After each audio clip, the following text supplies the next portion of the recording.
Hello everyone, welcome you all to my channel. मैं हूं श्वेता बाला और स्वागत करती हूं आप सभी का मेरे चैनल एस बाला ट्यूटोरियल्स में। सो फ्रेंड्स, हमारा आज का ये वीडियो लेक्चर है कॉम्प्रहेंसिव कोर्स ऑन ट्रांसक्रिप्शन का फर्स्ट पार्ट, जिसमें हम डिस्कस करेंगे इंट्रोडक्शन टू द ट्रांसक्रिप्शन। यानी आज के लेसन में हम बात करने वाले हैं कि ट्रांसक्रिप्शन क्या होता है, कहाँ होता है और कैसे होता है। इन सारी चीज़ों के बारे में हम जानेंगे। ओके, सो शुरू करते हैं हमारा आज का ये वीडियो। बट उसके पहले मैं रिक्वेस्ट करना चाहूँगी, जो भी मेरे फ्रेंड्स इस चैनल पर न्यू हैं, please subscribe my channel and press the bell icon to get the latest updates of my videos. अगर आपको मेरे वीडियोस पसंद आते हैं तो उसे लाइक करें। साथ ही अगर आपके मन में इन वीडियो से रिलेटेड कोई सजेशन हो तो उन्हें भी आप कमेंट सेक्शन में ज़रूर मेंशन करें। और अगर आपको CSI नेट से रिलेटेड किसी स्पेसिफिक टॉपिक पे वीडियो चाहिए तो उसको भी आप कमेंट सेक्शन में मेंशन कर सकते हैं, या फिर मेरे Telegram channel life science tutorials में जुड़ के वहाँ पे आप बता सकते हैं। ओके, तो चलिए शुरू करते हैं हमारा आज का ये टॉपिक। तो मेन टॉपिक को डिस्कस करने के पहले हम ये जानते हैं कि आखिरकार ट्रांसक्रिप्शन को हम पढ़ क्यों रहे हैं, क्यों इसकी ज़रूरत पड़ी। ठीक है, तो एक मैं सिंपल से एग्जांपल के साथ आपको यहाँ समझाने की कोशिश करती हूँ। जब हम किसी ऑर्गेनाइजेशन या कंपनी में जाते हैं तो वहाँ पे क्या होता है, वहाँ पे आप एक वर्क हायरार्की देखेंगे। यानी सबसे टॉप में कौन होता है, कंपनी का CEO, उसका चेयरमैन कह लें या बॉस कह सकते हैं आप सिंपल शब्दों में। ठीक है, तो ये CEO जो होता है उसके पास क्या होता है, कंपनी से रिलेटेड सारे इन्फॉर्मेशंस होते हैं। पास्ट में कंपनी में क्या हुआ, अभी क्या चल रहा है, फ्यूचर प्लानिंग्स क्या है कंपनी की, इन सारे चीज़ों का डाटा जो होता है CEO को मालूम होता है। बट क्या वो अकेले सब कुछ मैनेज कर सकता है, कंपनी का हर एक काम वो अकेले कर सकता है? नहीं। सो उसके अंडर क्या होते हैं, कई सारे एम्प्लॉयज़ होते हैं। एंड इन सारे एम्प्लॉयज़ को मैनेज करने के लिए उसके अंदर क्या करता है, वो एक मैनेजर हायर करता है। ठीक है, ये एक मैनेजर हो गया।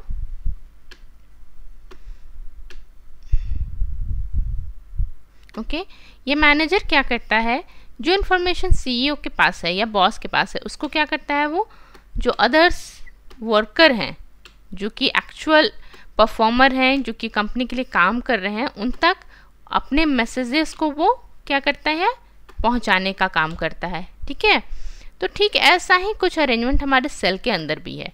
हमारे सेल का जो बॉस है वो कौन है, DNA, जिसके पास की सारे जेनेटिक इन्फॉर्मेशंस हैं। ओके, सो जितने कुछ भी हमारे सेल्स में होने हैं, किस तरह से होगा, कौन सा मॉलिक्यूल उसको परफॉर्म करेगा, इन सारे चीज़ों का इन्फॉर्मेशन DNA के पास होता है। बट DNA के लिए अकेले पॉसिबल नहीं है कि वो सारे एक्टिविटीज़ परफॉर्म कर सके। तो ठीक मैनेजर जिस तरह से कंपनी में हायर होते हैं, यहाँ पे भी एक मैनेजर होता है, वो होता है RNA। वो क्या करता है, जो RNA होता है वो DNA में जो भी मौजूद इंफॉर्मेशंस होते हैं उसको ट्रांसक्राइब करता है। ट्रांसक्राइब करने का मतलब क्या होता है कि जो भी इम्पॉर्टेंट मैसेजेस होते हैं उनकी कॉपी बनाता है। ठीक है, ऐसा नहीं है कि सारे चीज़ों का कॉपी बनाया जा रहा है। यहाँ पे जो इम्पॉर्टेंट चीज़ है, जो भी इम्पॉर्टेंट इंफॉर्मेशन है उसका कॉपी बनाता है वो, और देन वो क्या करता है, उसको ट्रांसलेट करता है in the form of protein molecules. और ये प्रोटीन मॉलिक्यूल्स कौन हो गए, ये प्रोटीन मॉलिक्यूल्स हो गए हमारे वर्कर्स, जो कि जाके सेल में डिफरेंट एक्टिविटीज़ परफॉर्म करते हैं। ओके, सो ट्रांसक्रिप्शन को हम सिंपल शब्दों में कह सकते हैं कि transcription is a process in which the transcript is formed. यानी RNA का फॉर्मेशन हो रहा हो जिस प्रोसेस में, उस प्रोसेस को हम क्या कहते हैं, ट्रांसक्रिप्शन कहते हैं। ठीक है, तो मेन हमारा काम क्या होता है, DNA का मेन मकसद होता है प्रोटीन का फॉर्मेशन कराना, उसमें जो भी जीन्स हैं उसको एक्सप्रेस करना और उसके थ्रू जो सेल्स की डिफरेंट प्रोसेसेस है उसको कैरी आउट करना।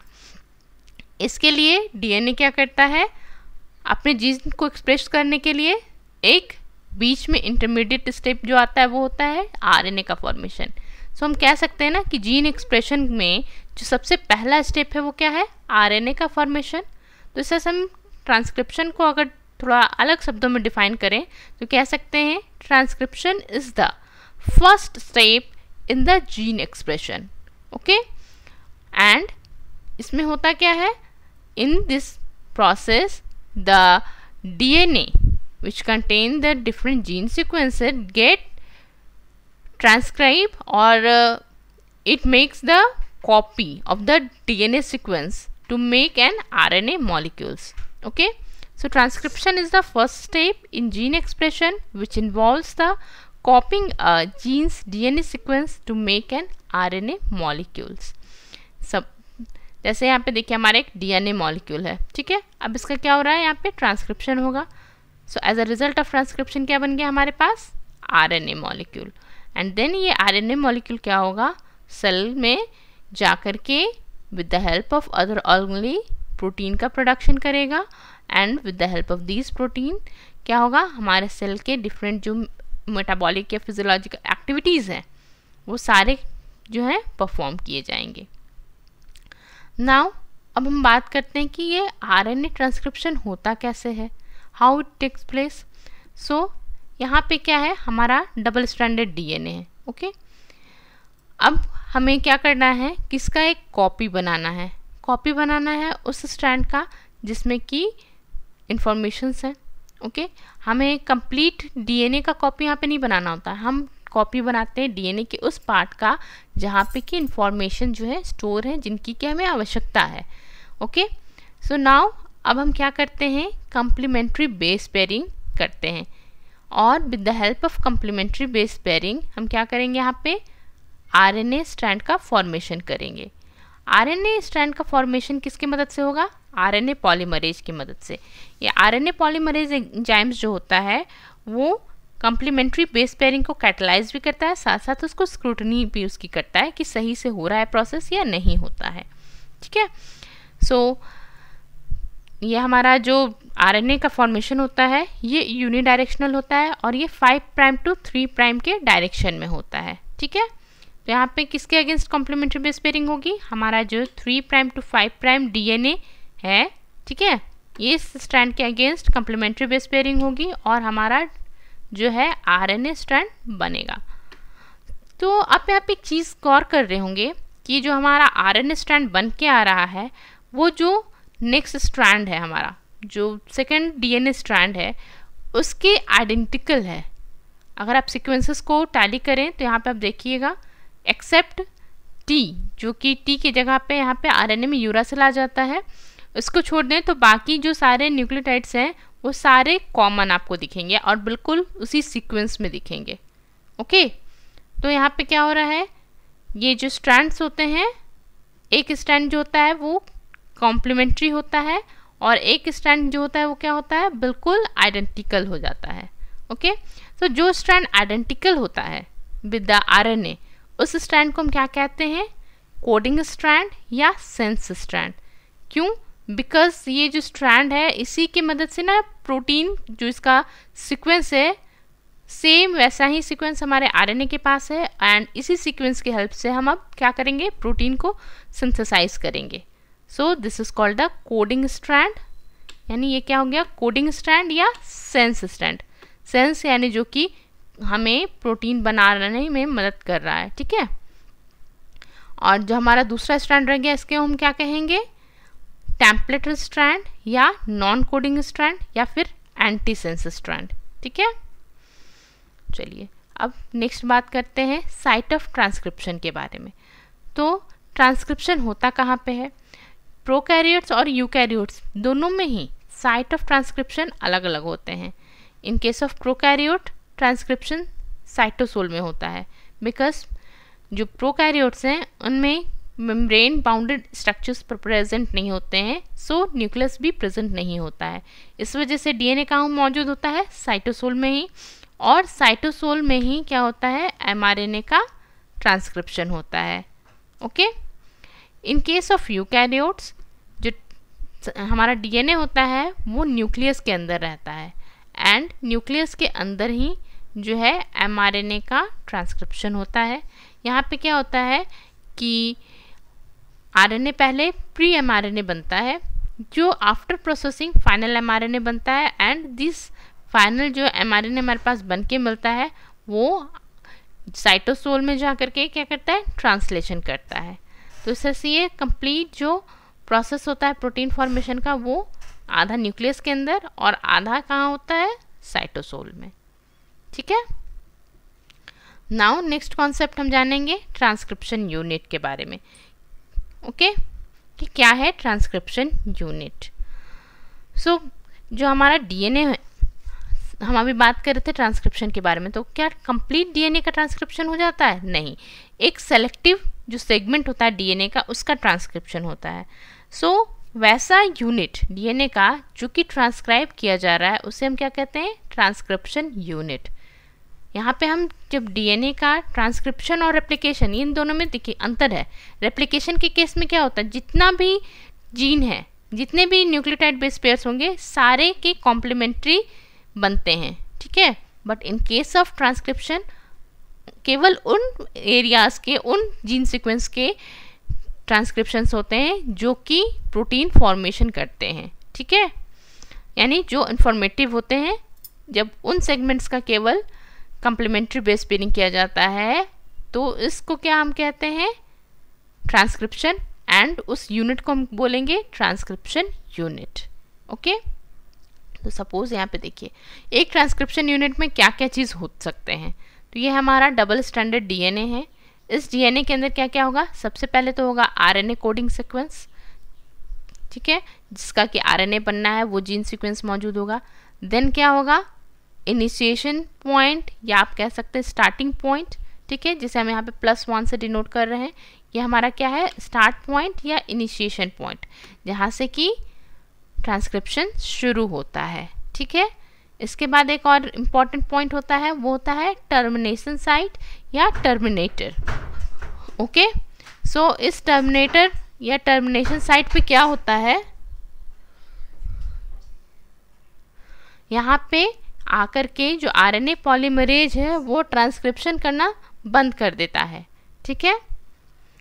इसके अलावा वन मोर इम्पॉर्टेंट थिंग जो कि प्रेजेंट होना चाहिए ट्रांसक्रिप्शन यूनिट में, वो है प्रमोटर रीजन। सो जिस तरह से हम डीएनए रेप्लिकेशन के अंदर देखते हैं, वहाँ पे क्या होता है, ऑरिजिन या ओआरआई प्रेजेंट होता है, ठीक उसी तरह यहाँ पे ट्रांसक्रिप्शन के लिए प्रमोटर का प्रेजेंट होना ज़रूरी होता है। ओके। तभी जाकर के जो हमारा आरएनए पॉलीमरेज होता है वो ट्रांसक्रिप्शन स्टार्ट कर पाता है। ठीक है। कुछ जीन्स जो हैं, अब जैसा हम अभी बात कर रहे थे कि कंप्लीट डीएनए का यहाँ पे जो है कम्प्लीमेंट्री बेस पेयरिंग नहीं होता है, ट्रांसक्रिप्शन नहीं होता है, कुछ सेगमेंट का होता है। तो रेस्ट ऑफ द जीन जो रह जाते हैं, इनमें से जो प्रमोटर रीजन के पहले होते हैं उन्हें हम क्या कहते हैं, अपस्ट्रीम जीन्स, और जो टर्मिनेटर साइट के बाद आते हैं उन्हें हम कहते हैं डाउनस्ट्रीम जीन्स। ओके। प्रमोटर के पहले जितने भी जीन्स होंगे सारे अपस्ट्रीम जीन कहलाएंगे, और प्रमोटर के बाद जितने होंगे सारे डाउनस्ट्रीम जीन्स हो जाएंगे। ओके। तो ये था हमारा ट्रांसक्रिप्शन यूनिट क्या होता है। अब बात करते हैं कि ट्रांसक्रिप्शन यूनिट कितने तरह का होता है। ठीक है। सो ट्रांसक्रिप्शन यूनिट जो होता है वो दो तरह का होता है, मोनोसिस्टर्निक एंड पॉलीसिस्टर्निक। मोनोसिस्टर्निक में क्या होता है, जनरली जो यूकैरियोटिक आप देखेंगे ट्रांसक्रिप्शन यूनिट, वो मोनोसिस्टर्निक होता है, क्योंकि इसमें जो हमारा यूकैरियोटिक जीनोम होता है वो काफ़ी कॉम्प्लेक्स होता है। इनमें कई सारे इंटरॉन्स होते हैं। यहाँ पे आप जितने भी